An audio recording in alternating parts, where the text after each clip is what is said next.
What's up? How you doing? Here we are, Thursday night. Beautiful night tonight. Very calm. It's mild out. Get sleep out here on this table with maybe a sheet. So I've been reading a book here. It's the Apache and the Comanche. The history and legacy of the Southwest's most famous warrior tribes. Brutal. And I want to say the Comanche, when it comes to archery, bow and arrow, probably the best in the world. Just amazing skill, amazing skill. They would ride the horse full speed and be able to hit tiny targets with the arrow. And then they had this style of riding a horse past the enemies and then slanting on the side of the horse and shooting the arrows under the neck of the horse. Now, I guess the enemies, when they were fighting the Apache or whoever, could have shot the horse, and then, but good strategy. Most warriors would fight from a horse from the top and be totally open. But the Comanche were able to hide on the side of the horse and shoot the arrows, and not just one arrow, multiple arrows.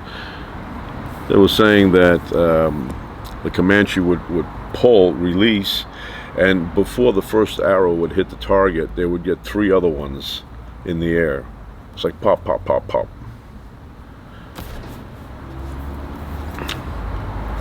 I'm fascinated. It's an interesting read, and I'm fascinated with archery. I know I was watching a video with the Japanese archery experts, and they're amazing. Their bows are probably 6 feet high. They look like they're playing the cello. It's huge. And then I was watching this guy from Japan, and he had the lights turned off. He would look at the target, then he would say lights off, and then he would take this big bow and pull, release, lights would come on, and dead center bullseye. But the Comanche had shorter bows. And the other interesting bow was the Turkish bow. It's very small, curved, and could do a lot of damage. But I highly recommend this. Book.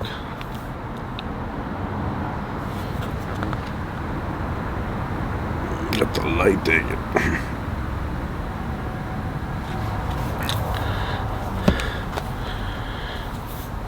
It's amazing, you'd rather get hit with a bullet than an arrow.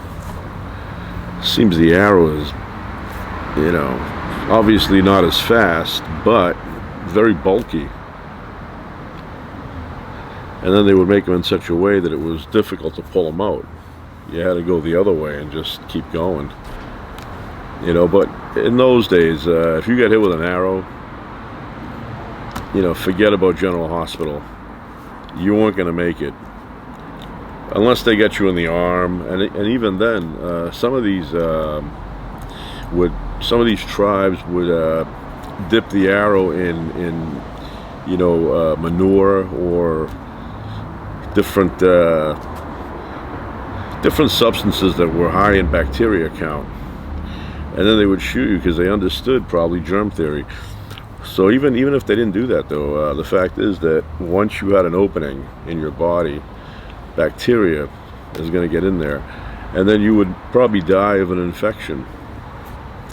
In the old days when they had wars, a lot of people, they didn't die from the actual wound. They would survive that. You would end up dying from the infection that came on after. It's kind of like War of the Worlds, where the aliens came down. Orson Welles was reading the story, and the microbes got him. Couldn't take it. Our viruses and the bacteria on this planet were killing the aliens.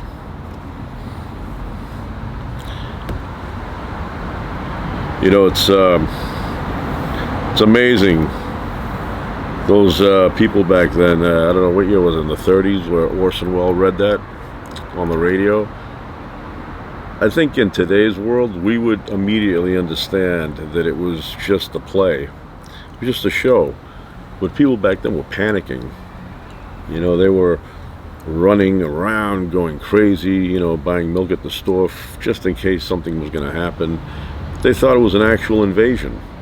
And here's Orson Welles with the Orson Welles, which I'll tell you this, I wasn't around when he did that show, but I was around when he was doing Paul Masson advertisements. He would say, Paul Masson will sell no wine before it's time. And then he would take a little drinky poo. I think my father saw that commercial one time and he went and bought one of those Paul Masson wines, white one. And I remember one night I was in the back porch, dog days of summer, very humid but comfortable. Of course, you had a couple of mosquitoes coming by. And we had a table in the back porch. And my father, I'm looking for that cat. My father would be at the table with the TV on, nice and low. Father was quiet. He didn't want to disturb people, you know. He didn't want to talk loud. He would talk low. Anyway, he was out in the back there with me, and I was on it was like a couch, and he was watching television, and I was watching kind of from an angle. And he had a nice cold bottle, about that high, of Paul Masson wine, white wine. And I remember he poured some, nice and cold, from the fridge, and he was taking a little sip, watching his program. So, yeah, but War of the Worlds, the viruses got the aliens.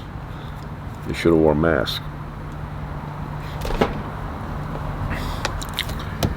But yeah, that's the thing. If you can survive the opening, the wound, unless you're, you know, exposed to antibiotics, bacteria is going to take you out. So in those days, you get hit with the arrow. I saw an episode of Bonanza once. I think it was Haas, the middle son, and he got shot, and they wanted to get the bullet out because it was doable, but they didn't have anything to knock him out with.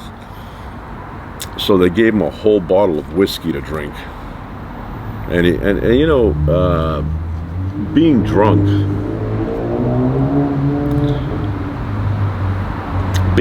doesn't really take away the pain. You still feel it. You know, I mean, how drunk do you have to be? You'd probably have to be like drunk to the point where you have alcohol poisoning. You know, to the point where you pass out and they can't revive you, so you're almost going to die anyway.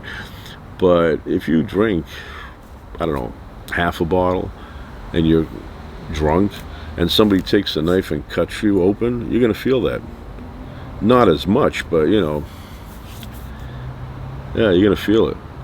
So later on, they came up with, you know, what was that drug there, the laughing gas. Laughing gas. They would give you that, they'd knock you out, you wouldn't feel anything.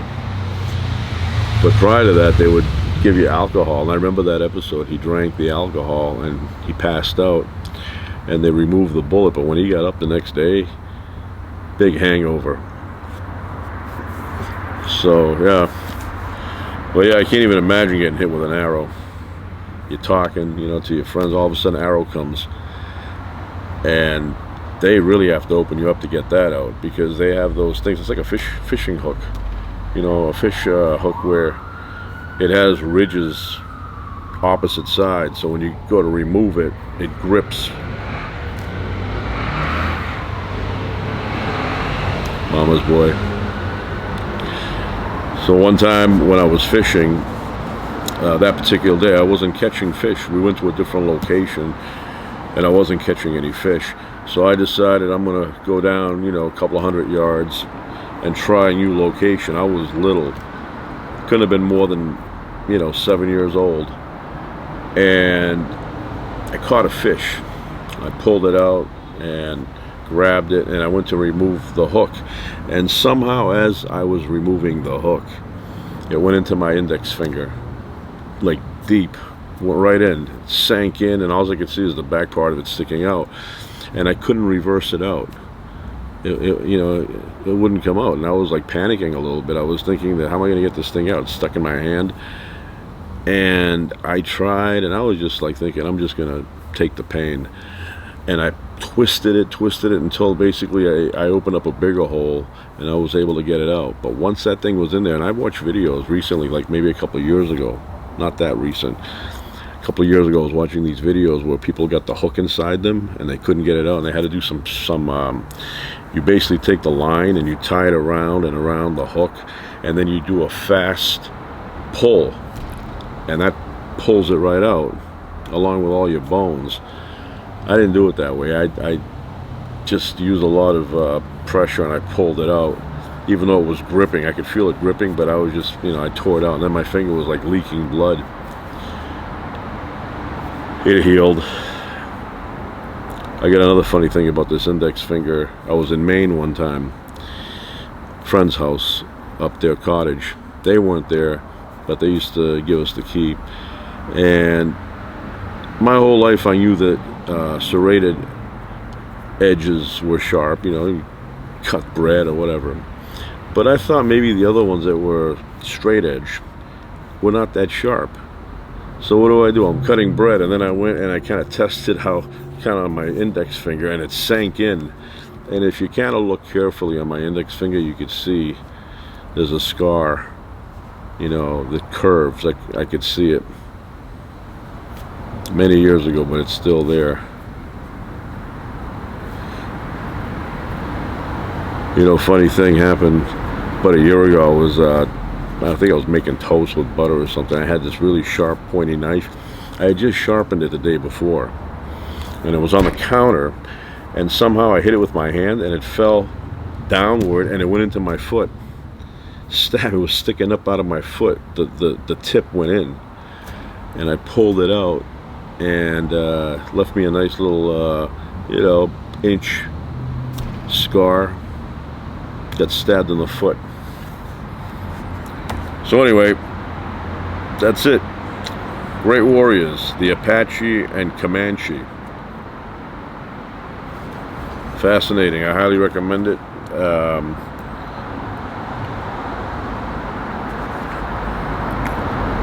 Let's give you a look again.